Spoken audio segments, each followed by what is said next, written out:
lazily around her face. "Sam, be nice," she says, even though I'm sure she didn't hear what I said.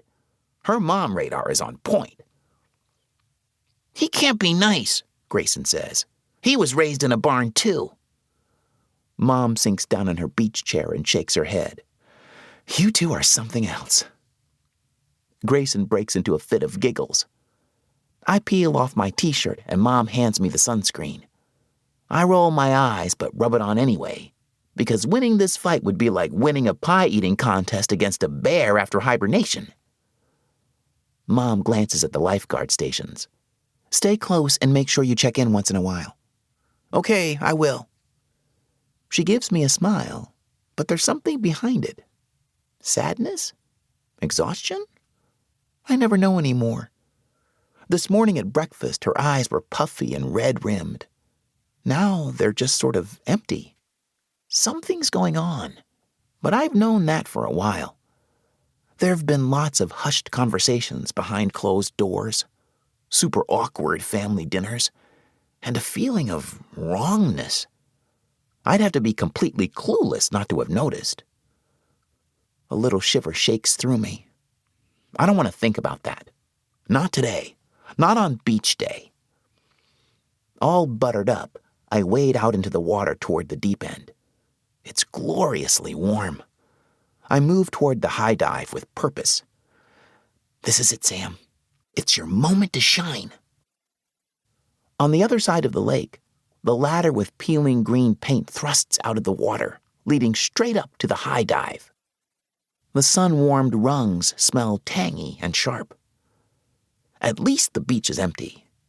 The usual gang of boys from Stapleton Middle School is stuck in class today, so there's no one here to laugh at me when I freeze up, unless you count Grayson, and I rarely do. I look up at the pale blue board hanging above me. It's high. Too high. I place one hand on the rung in front of me, then another. My stomach clenches, and I swallow hard. I can do this. I can do this. Sweat breaks out on my forehead, little quivering beads of cowardice. If the guys from school were here, now's when they would be laughing at me and pointing. I can do this.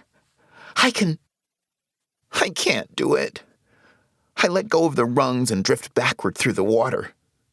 This was supposed to be my moment, but I choked again. I sink into the water and roll onto my back. Maybe next summer. The sky is clear and bright blue. I stare up at it, and it stares back, the sun warming my skin from the top as the water warms it from below. Small ripples float across the surface from Addie and Grayson playing in the shallow end. Addie squeals, and I sit up, watching them.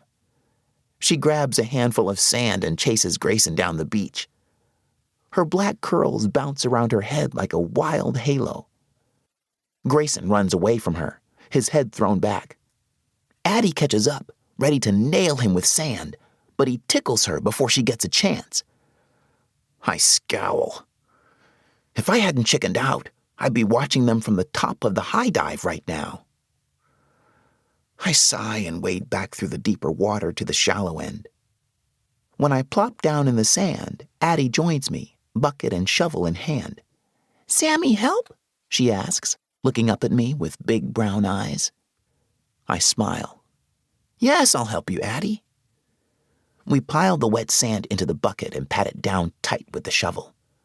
She sits close to me, one chubby little hand resting on my leg. Every couple of minutes, she looks up at me and smiles. At least she doesn't know what a chicken her brother is. "I thought you were going to jump," Grayson says, coming up behind us. He smirks, and I consider dumping the bucket of sand over his head. I changed my mind. Grayson opens his mouth to say something rude, I'm sure of it, when Dad sits down in the sand. "You'll get it eventually, bud. Don't stress about it. I believe in you."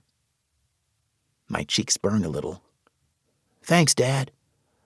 "I didn't like heights when I was your age either." He winks, and Grayson closes his mouth. "Ha! Got you there. He can't tease me without..."